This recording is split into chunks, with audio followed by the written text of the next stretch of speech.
Welcome to MTG Ectoplasm, your home for Spirit Travel and Magic the Gathering. I'm your host, Dwight, aka D Blanco, a medium that wears an extra large.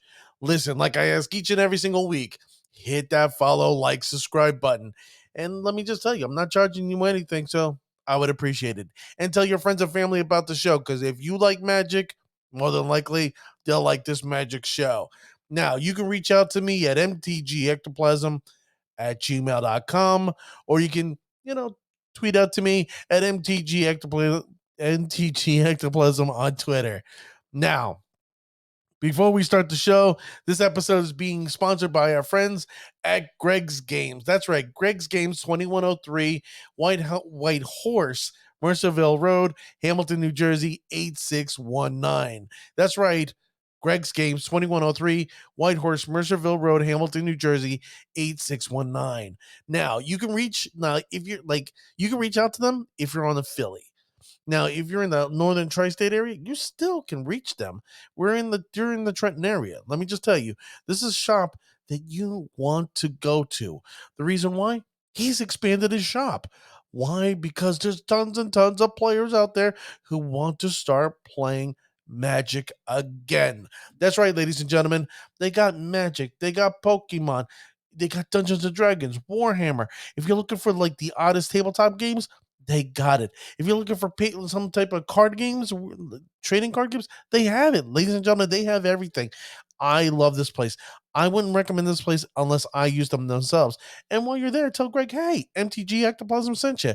It's a moral imperative. If you're around the New Jersey, Philly, New York State area, check out Greg's Games at 2103 White Horse, Mercerville Road in Hamilton, New Jersey, 8619. Now that the pleasantries are over and said and done with, now it's time. Now it's time to get to segment number one, numero uno. And we're going to be talking about my deck list that I used at SCG Philly. That's right, SCG Philly. For those who are unaware who didn't listen to the previous episode, I should have played. They already sold out of the modern 10K, the first one, but then I heard, hey, they opened up a second modern 10K, and I missed it. Oops! But I ended up playing anyways. I was like, you know what? I'm gonna play modern because I brought my modern deck with me, and then I ended up playing a Swiss round of 3. But you know what? I have my deck, and I'm going to share with you the deck list that I would have used if I didn't show up late. So now, thanks to the one, the only, the Ravishing Renata, do I have right next to me. How you doing, Ravishing? I'm doing good. How are you? There you go. Thank you for being here. She's going to sit there and bring up my deck list, and let's see what we got here, ladies and gentlemen. That's right.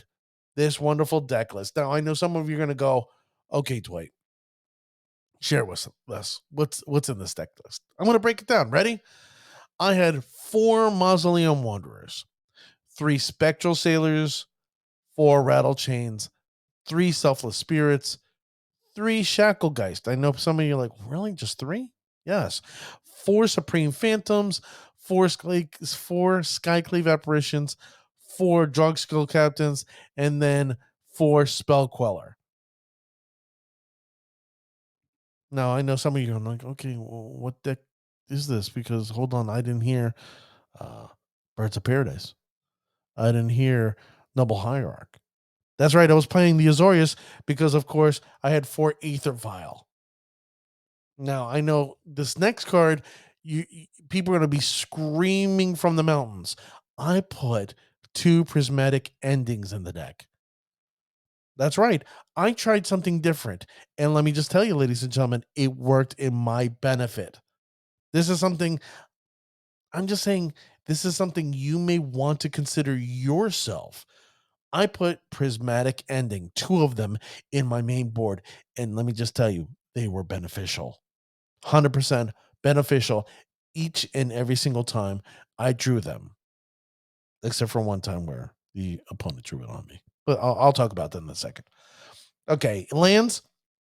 I was running 3 Cavernous Souls, 4 Flooded Strands, 2 Hollowed Fountains, 4 Seacrum Coast, 2 Islands, 2 Plains, 1 Waterlogged Grove, 1 Horizon Canopy, and 2 Moreland Haunt. Your standard Azorius lands. Now, potentially, that may change. Just telling you, I may have to change this up because of segment number 2. Now, as anybody would know, we typically don't see Prismatic Ending in our primary deck. Right, Ravishing? Right. Because, usually that's something you see in the sideboard itself. But just because of the way the modern format is set up, you have Hammer Time, which is what, 1 or 2 mana at most? We have Ragavan making nonsense out there. We have Darcy out there making nonsense out there. We have Tarmogoyf out there making nonsense. We have Death Shadow out there making nonsense. There's a lot of decks out there that are 1 or 2 cards. And I thought it was a moral imperative. If I don't take out those creatures or remove those permanents expeditiously, then guess what? I'm already behind the 8 ball. It doesn't matter if I'm on the play or if I'm on the draw. My concern was, can I stop them from doing their shenanigans? My deck is a tempo deck, but what is a tempo deck? A tempo deck is a deck that controls the board state while allowing me to be aggressive.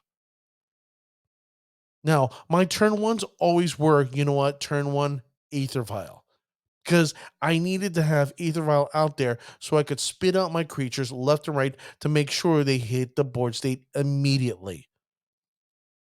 Currently, right now, the way the board state is, it's anti-creature, but extremely quick, and we have to get under the opponent. Now, I know some of you going, well, Dwight, you really picked the wrong deck to go, really quick and under the opponent. You should have gone Bant. You may be right. But the way I looked at this event, I was like, you know what? I want to go with a deck list that's more interactive than just vomiting creatures, which maybe I should have not done it that way. I think I would have had far more better success, honestly speaking, if I was using a Bant deck. So what I will say, currently in the current meta, if you're looking at the top decks, let's say in the Spirit community, if you're looking at MTG Goldfish or MTG decks or top 8, you're really noticing the cards, the deck lists that are actually shining, honestly, are Bant decks. Why? The reason why these deck lists are shining, are growing, are glowing above all others is this reason alone. They're able to ramp and push forward and put pressure on their opponent. Because one thing I'll tell you that Ragavan players hate is pressure on them. Hammer Time players, they like to put pressure on you. If once you put pressure on them, they get a little discombobulated. They get a little nervous. There's a little hiccup in their step because they're like, what am I doing? What am I doing wrong? Why am I not meeting the level of success where I should be, but I'm not? How's it possible that a fair deck is beating them? And realistically, it's about ramping in and asserting our control over the player. Now, I realize in my infinite wisdom that I was trying to swim, against the currents. I was swimming against the riptide, or I'm swimming against the riptide because I thought in my infinite wisdom, hey, interact. interactivity with my opponent at this stage would allow me access to victory. Why? Because I'm looking at Burn and no, Burn is a great matchup for us. We can beat the hell out of Burn. Murktide, I believe we have the success. We can beat Murktide. There's many decks out there that I just believe that if we sit there and challenge them, we could beat them without a thought. But there's other decks out there. The one that beat me handily was Jund. That's one deck that I really did prepare for. It was one that I tactically knew the cards that I was going to sit there and use my sideboard on. But unfortunately, each and every single time, this opponent did everything in his power to screw me over. And hands down, I think it's my half where the two times I was mana screwed. The two times I was literally mana screwed. And then when I had an opportunity to slightly get ahead with an Aether Vial, he Ragavan'd me. Exiled the top card from my library, and the card that I needed to use against him, he used against me. Was Prismatic Ending. He used my own Prismatic Ending against me, which would have been useful because that turn, he ended up playing Tarmogoyf. I couldn't keep a creature on my board state because Tarmogoyf was already large enough. And because Tarmogoyf is 2 mana and I'm running a white blue, of course I could wipe the board with Tarmogoyf and not have an inkling or worry to deal with Jund.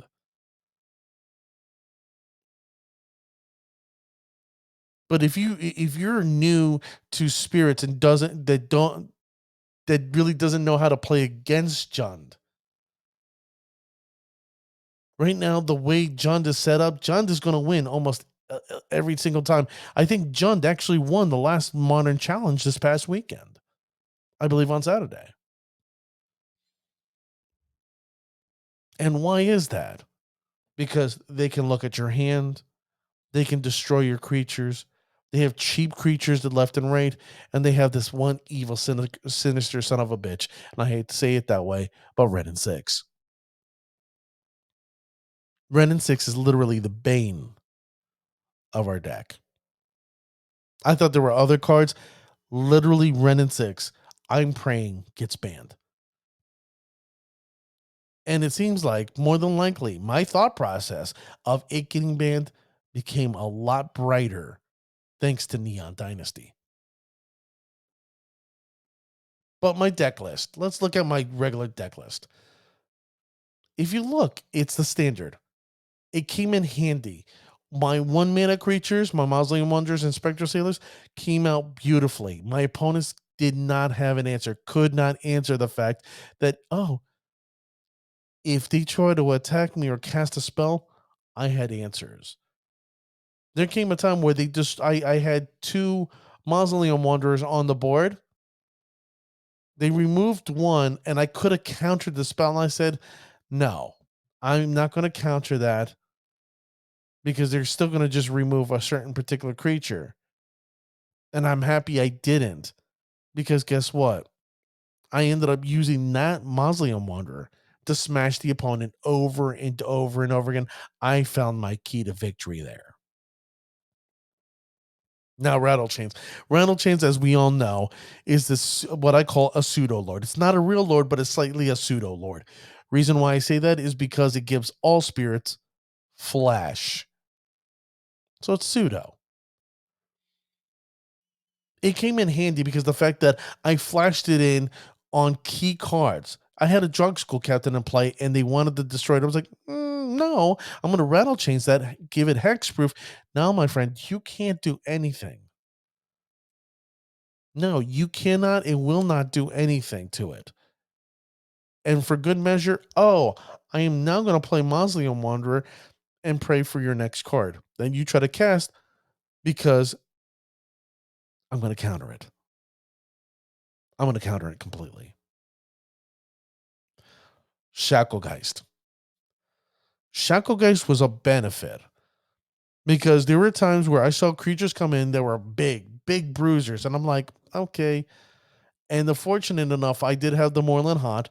I tapped my Moreland Haunt to put a little 1/1 on the battlefield, and my opponent wasn't aware of it. They were like, they saw Moreland Haunt. I explained to them what Moreland Haunt did, and they attacked me with this big creature. I was like, okay, I'll exile a card from my graveyard.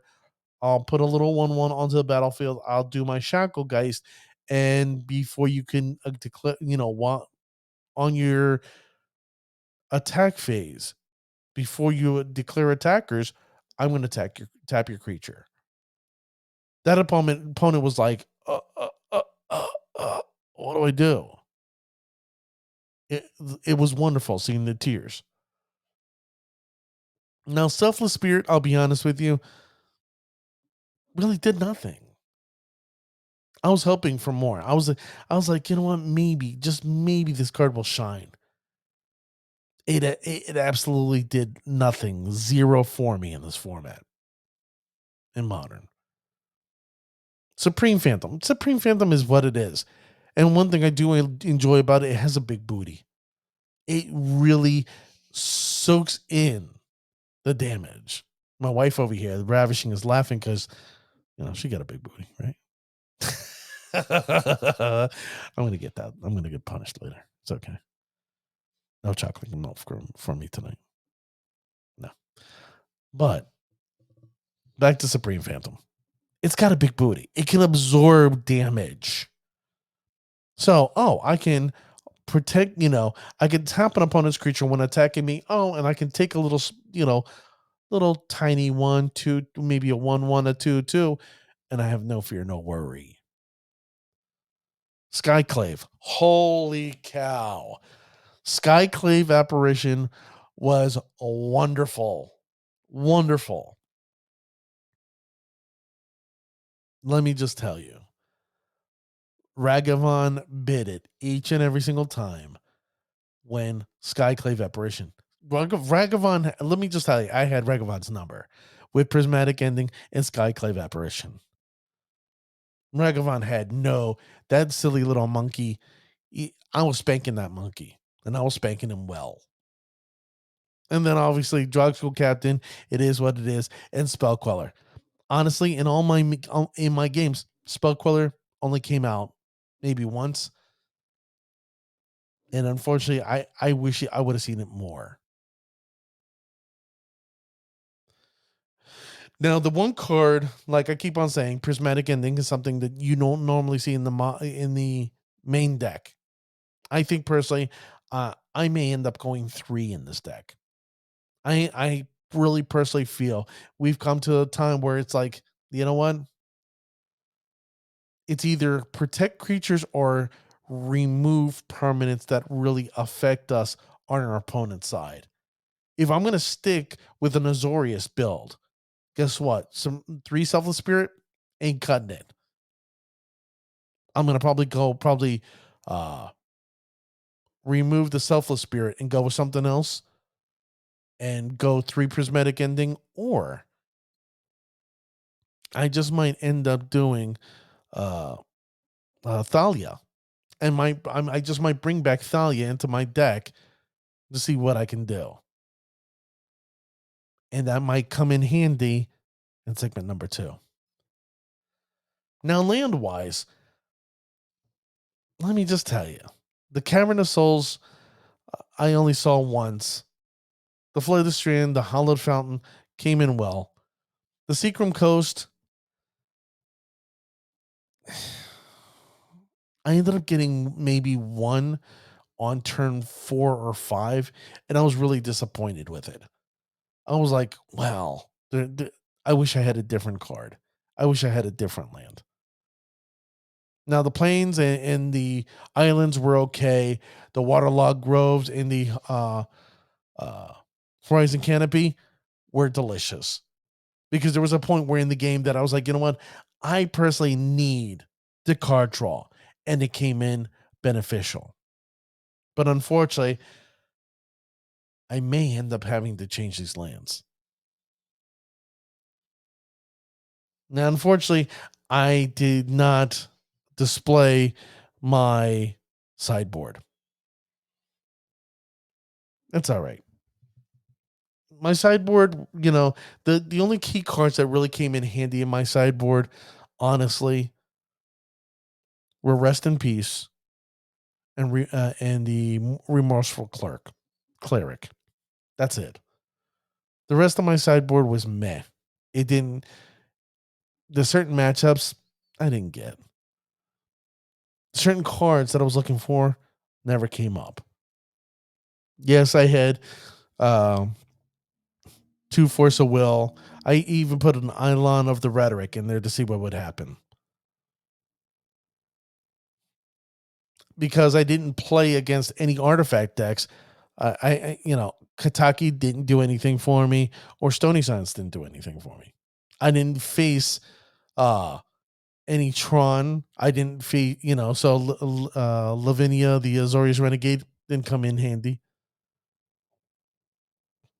So realistically, my sideboard was just there. The only time, honestly, my sideboard came in handy was the Forge Tender. Barn I think it's Barnington, something Forge Tender. They're the 1 mana white, 1/1 white Kithkin clerics that have protection from red, and if you sacrifice them, it protects you from a red source that deals you damage. Let me just tell you, those came in handy. Came in handy left and right. I'm at the point where I'm just praying Wizards give me a spirit that has protection from white and black. If I could get that, holy crap, our deck would turn around instantaneously. Maybe that's something that we should, as a spirit community, voice our opinion. We need, they want to give us protection, they want to give protection here, protection over there. Give us some of this protection. We'll take some protection from white and black. Give us a white card that sits there and allows us to phase out an opponent's creature. Besides, cemetery uh, uh, adversary. But I had a great time with my deck. I think it was beneficial. I did learn, and one thing I learned: Azorius is not where it's at right now. If you're gonna actually compete and really play, ladies and gentlemen, I'm gonna tell you, Bant. Bant is the way to go. Now that's the end of segment number 2, and now I got an announcement. That's right, ladies and gentlemen. I love making these announcements. Thank you, thank you, thank you, thank you, thank you. I have to say it that way to the ravishing Renata. She allowed me to sit there and start purchasing some cards and some gameplay for MTGO. That's right, ladies and gentlemen. I started playing MTGO. I got my mono blue snow build in Pioneer. I got my white blue, my Azorius spirit deck in Pioneer. And I'm only 2 cards away because these cards are a little pricey from getting my Azorius modern deck. Now I know you're going, Dwight, didn't you just say no Azorius go Bant? Well, I'm gonna start here and then I'm gonna grow. Rome wasn't built in a day. So I will be building so I can get to the Bant and play Bant. But I'm making you aware that yes, ladies and gentlemen, I'm buying in. I'm gonna start, learning how MTGO works. The other day, I had an old deck list, and for some reason, MTGO is not really user friendly. It's like, oh, I want to use this ability. How does this work? Oh, I want to do this, and it really, it's awful. I'm not a fan of how MTGO works, but I'm a much better fan of MTGO than I am of Arena. Arena does look prettier, it does look nice. It's a lot simpler to use, but I want to play modern. I want to play Pioneer. That's where you guys are. And why would I not want to play it and then eventually post up the way I play and show how I do things to you guys. So eventually, my what we call MTG ectoplasm gameplay is coming. So thank you, Ravishing. You're welcome. Now, segment number 2, numero dos. We're going to be talking about Kamigawa channel lands for spirits. That's right, Kamigawa channel lands for spirits. Now you're going to go, Dwight, really? Really? Well, like I said, ladies and gentlemen, there were a couple lands that I found me wanting. Now, let's be honest with one another, shall we? These channel lands are amazing. They're not just meh, they're absolutely amazing. The reason why I see it that way is because they come into play and they don't tap. They're like a basic land, but more. Yes, they're delicious. So while doing research for these, I stumbled upon something that I did not know, and I played during Kamigawa. And it's the basic lands. Now, if you look at the original printing of Kamigawa, the basic lands, the forest, the islands, the mountains, the plains, and the swamps, if you put them together, they make a panoramic view. Now, you wouldn't be able to tell this just because they have the mana symbols here and there. But once you go over, you will see they make one giant image. And it's wonderful. It's beautiful to stare at. For example, the plain ones, it looks distant and vast, and you can see the distant plains. The only way I can explain it, ladies and gentlemen, is because I went to Denver, Colorado, and to the right, you could see the majestic Rocky Mountains, like the mountains. And it was beautiful to stare at. That's if you look to your west. And then if you look to your east, you see nothing but a vast flat land. And that's basically, if you look at the mountains and the plains, that's basically what Colorado to me looks like from one side to the other. Now, if you look at the islands, it's beautiful. You have the cascading waterfalls in the background of islands.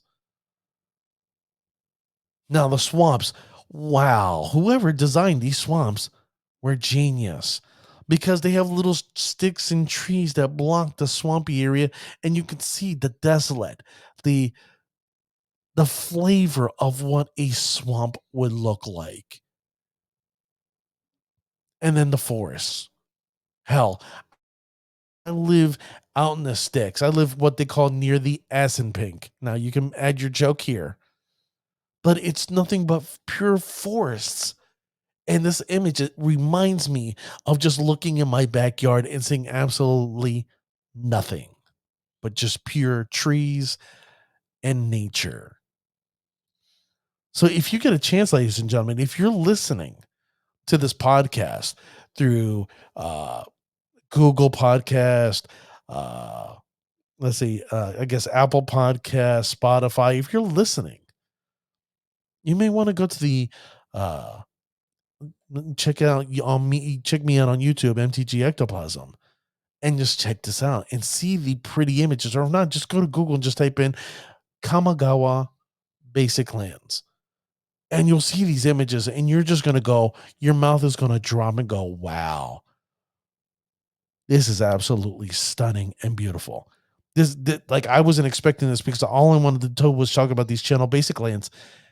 These channel legendary lands.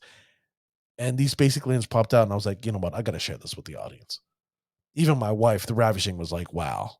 Right? Yeah, they're nice. They're pretty.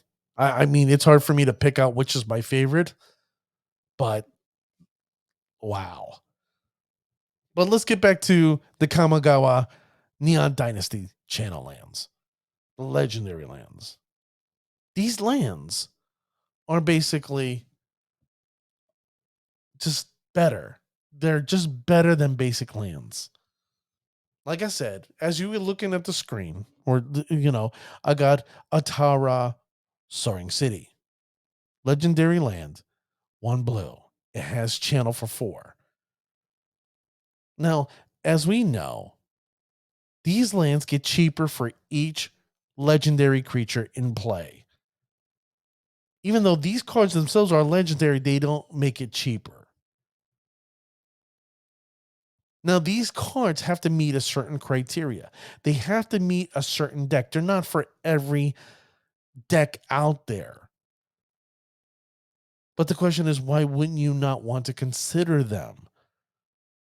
For most or the majority of decks out there. And then you got to consider what is the right amount.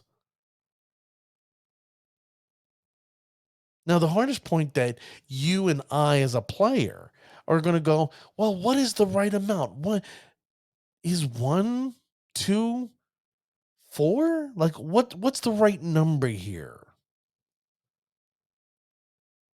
I'm going to share that with you. And then finally, certain deck lists, certain decks. Well, we all know Life of the Loam is going to take advantage of this. You know, I know, we both know. We know Ren and 6 is going to abuse this, especially with Boseiju. They know, they're going to take advantage of this. That's the reason why I say, you know what? Keep an eye for a banning, because I potentially see Ren and 6 biting it. Expedition map. You're telling me that Tron is not going to want to consider this? Tron is not going to want. Tron already has Tron lands. Okay, fine. If they already have their Tron lands and they have an expedition map, they're not going to want to pull up a Boseiju? You really don't think so? And the other deck that's going to take advantage of this is Prime Time, Primeval Titan. If you don't think that, or what's the other? You sacrifice your lands, you bring up other lands. You, the listening audience, know what I'm talking about. That's going to come in handy with this. It's going to be disgusting with these lands. And I'm telling you now, as a Spirit player, these lands may be exactly what we may need. Unfortunately, we only got 3 colors. We got the blue one, which is the Atara Soaring City. And then we have a Janjo, the Seat of the Empire. And then finally, the Boseiju who endures. So let's talk about Atara, the Soaring City first. This card allows us to bounce what? It allows us to return a target artifact, a creature, enchantment, or a planeswalker back to their owner's hand, but you got to pay 4 mana. It's mana intensive. It's mana heavy. And if you have a legendary creature, fine, it's okay. You know, it lessens the amount. But realistically and honestly, we're Spirit players. How many legendary creatures do we play? Realistically, I can think of 2. That would be one. It would be Thalia and then Kira, the Great Glass Spinner. But realistically, how many times do we actually play them in our decks? This is basically old tech, and Kira, the Great Glass Spinner, generally is what? Our sideboard card.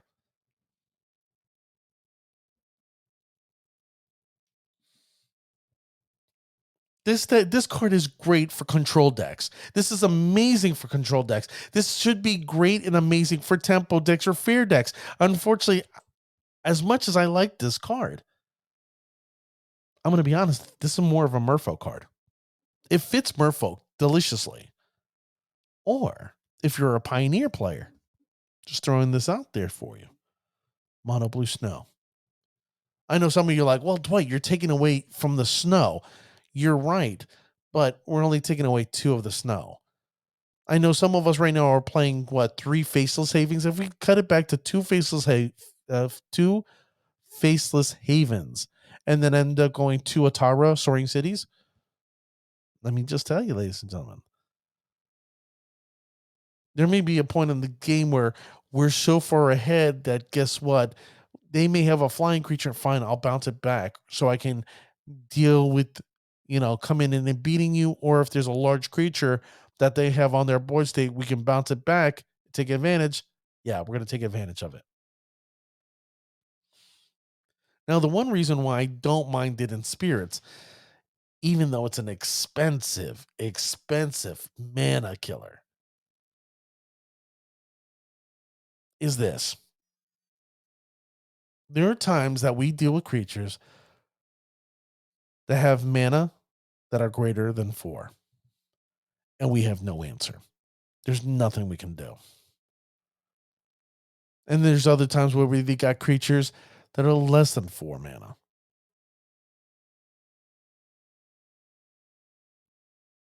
What we can do is try to find a way to bounce it back and then counter. Now, realistically, what is our counter spells? Our counter spells generally is what?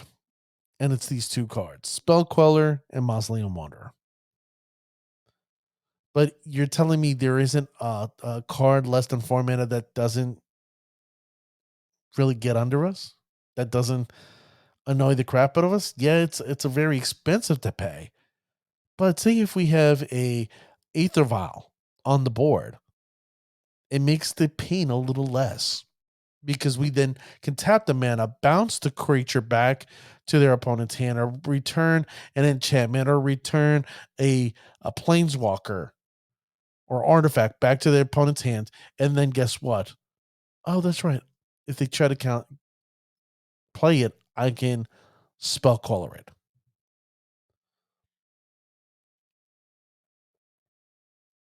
This makes me think of cards like what? Ren and 6. This makes me think of Ensnaring Bridge. There's many cards out there that make me think how great this card would be. Now, let me just ask you. Let me bring up that image again. I want to ask you, if you look at the card, and let me reread it to you. Channel, 3 generic, 1 blue. You discard Atara, Soaring City. Return target artifact, creature, enchantment, or planeswalker back to their owner's hand. Why didn't they say non-land permanent? Just throwing that out there. Why did they not say non-land permanent?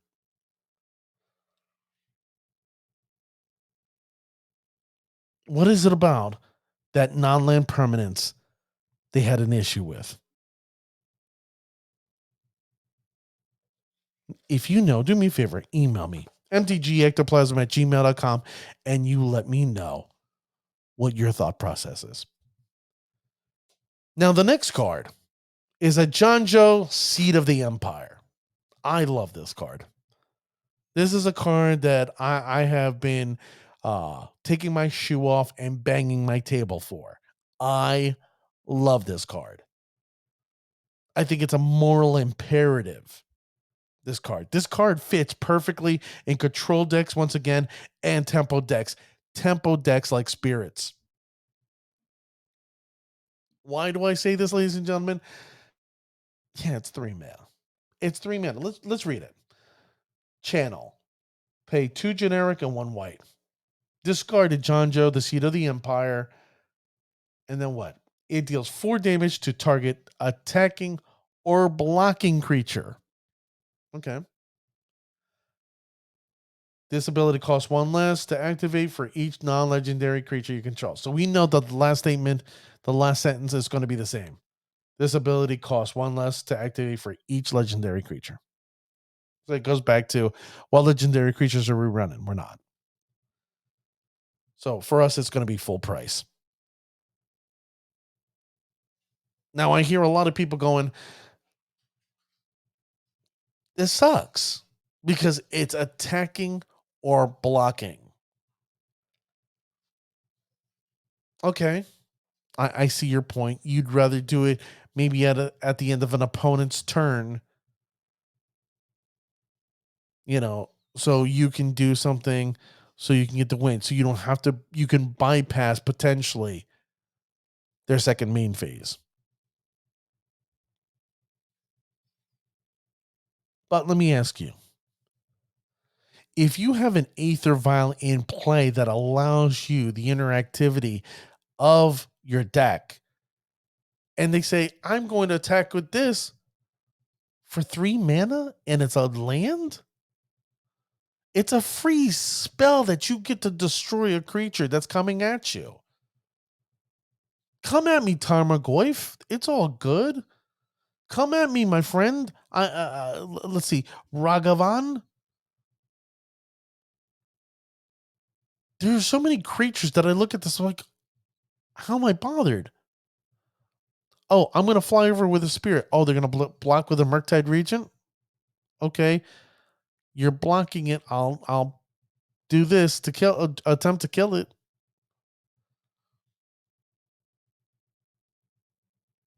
Or you're attacking me with that creature. I'm gonna attempt to kill it. How's this? How's this a bad card for us in spirits? I think this is a sleeper card. I think people are unaware of the true power behind this card. And the fact that people will not be expecting it only when they attack, it makes it's going to put a hesitation on them. You do it the first time. Doesn't matter if it's game 1 or game 2, they're going to be like, "Oh, how many of these cards do they have?" Just throwing it out there. I love this card. I especially love this art. Me personally, ladies and gentlemen, I'm going to be running 2. I really love this card, and I do believe that this card is going to help spirits in the long term. Now comes the one, the only, the one that I'm going to say that people have been screaming from the rooftops. It is so far the most powerful and the best legendary channel land there is. It's hard for me to besmirch it. It really is. I like the card. I love, but why does green keep on getting the best? And it's by Seiju Who Endures. Seiju Who Endures. This fits every and any green deck available. This made Jund better. This made what else? It made Tron better. You name a green deck. Hell, Bant Spirits got better with this. You're telling me you wouldn't want to run this in Bant Spirits? You're not going to run a minimum of 2 in Bant? This here wipes out a non-basic land on their turn. You know what? Let me read it for the listening audience who aren't aware of this card. It taps for green, like the other ones. They tap one tap. Let's see. Atara taps for blue, and it doesn't come into play tapped. Janjo, the Seat of the Empire, comes into play non-tapped, and it taps for white. But Seiju, Who Endures, comes into play non-tapped, and it taps for green. It's a legendary land. It has channel. The channel cost is stupid, ridiculous. It's a generic and 1 green. That's right, a generic and 1 green. When you discard Beseiju, Who Endures, destroy target artifact, enchantment, or non-basic land. What? What? This is a card that I have been asking for, that we, the spirit community, could use, because there's a lot of land cards out there back in the day that caused a lot of trouble. And what were they? Tron, number 1. Number 2, when I was screaming for it, was the Valley of the Dead. Oh my God, that card was just, oh great. You played another zombie and another zombie. Oh my God, I was screaming for this card. The fact that it's a land that's a free spell, this is delicious. Now the one part upsets me. The reason why I say it that way is because it's not a naturalize. It's not. Naturalize is an instant that allows us to do what? It allows us to destroy an artifact or an enchantment. Yes, this allows us to destroy an artifact enchantment, but let me read you the next part, next sentence. That player may search the library for a land card with a basic land type and put it on the battlefield and then shuffle their library. So, if you destroy an artifact or an enchantment or a non-basic, you're already fetching for a basic land. Ugh. So if you're going for an artifact or a artifact or an enchantment, you just gave them land. You made them benefit with land. You gave them a slight ramp. Now, if it's a bad non-basic land, fine. It's even Steven, but maybe better off because you don't have to deal with that crazy non-basic land. But where does this benefit us? Where does this benefit right now? And can we be honest with one another? Artifacts are all over the place. Enchantments. Let me just tell you, the one card that Beiseiju has its number now. I was thinking to myself, what are we gonna do? There's nothing we can do about this card.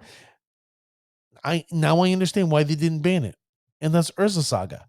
I didn't understand why they didn't ban it. Here's your answer why. But Seiju, who endures, is the number one reason why they're not banning it. Because they know everybody and their mother wants to get their hands on this card.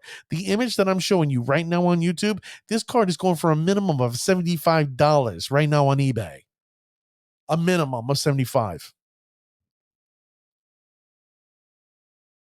Non-basic, just a regular howdy doody lands, $25 a piece. Because that's how powerful, that's how great this card is. It's an amazing, disgusting card.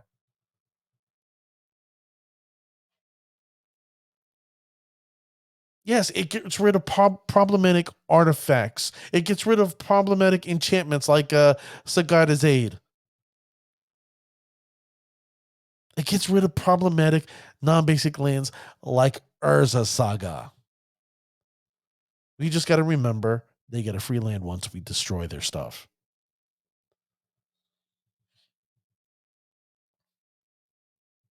Now, great cards we get to help destroy. This card just puts the beating on Hammer Time. It puts the beating on Tron and Urza Saga. It puts the beating on Blood Moon and Ensnaring Bridge. Blood Moon and Ensnaring Bridge. How many times do you want to just grab your opponent's card and rip it in half? How many times? Well, ladies and gentlemen, now we have our answer. But this gets me back to my original point. There's going to be a card that needs to get banned. I'm going to have to call for it right now. I'm calling out WotC. You need to do something about Ren and 6. Ren and 6 needs to get the ban hammer. Because it's not going to be fair that Ren and 6, you get to use this ability, and then guess what? Oh, I get to get the land back and I get to use its ability. Get the land back, I get to use the ability each and every single turn. It's not right, it's not fair, and it's not fun. It's not fun at all. And I'm calling for the ban of Ren and 6. And I love Ren and 6. I think Ren and 6 was one of the most amazing Planeswalkers and original designs that we have seen in a long time from Modern Horizons 1. But right now, not a fair card. The red one, the red channel land. Okay, I love spirits, but come on. I get 2 spirits? Meh. Meh. For 4 mana? Meh.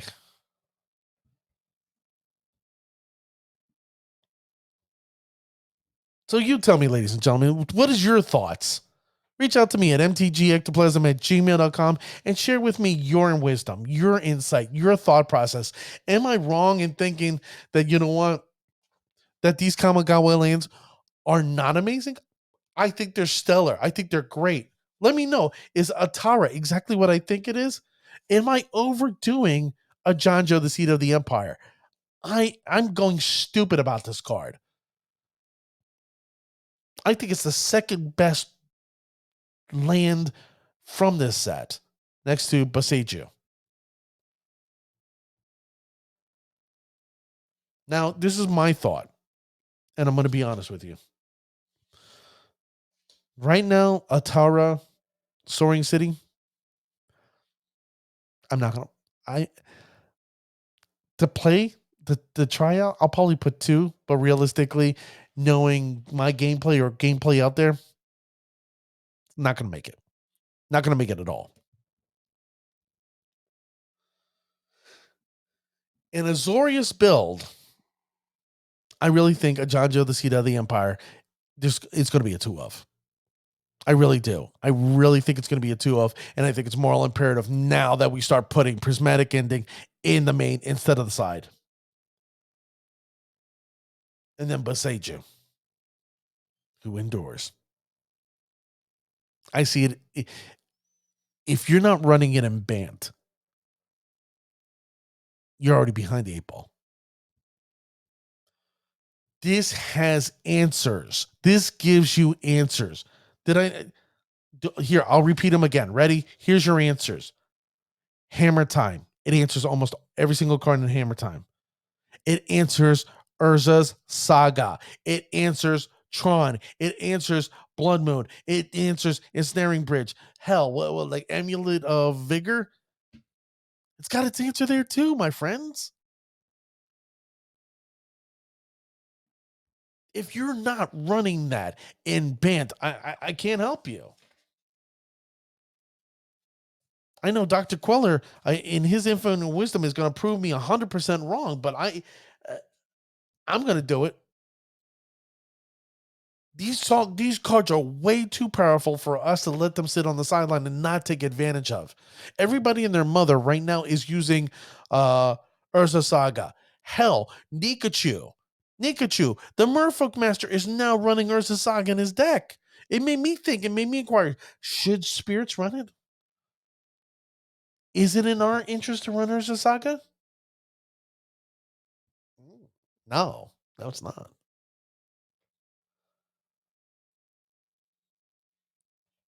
But I would like to hear from you. I would like to know from you.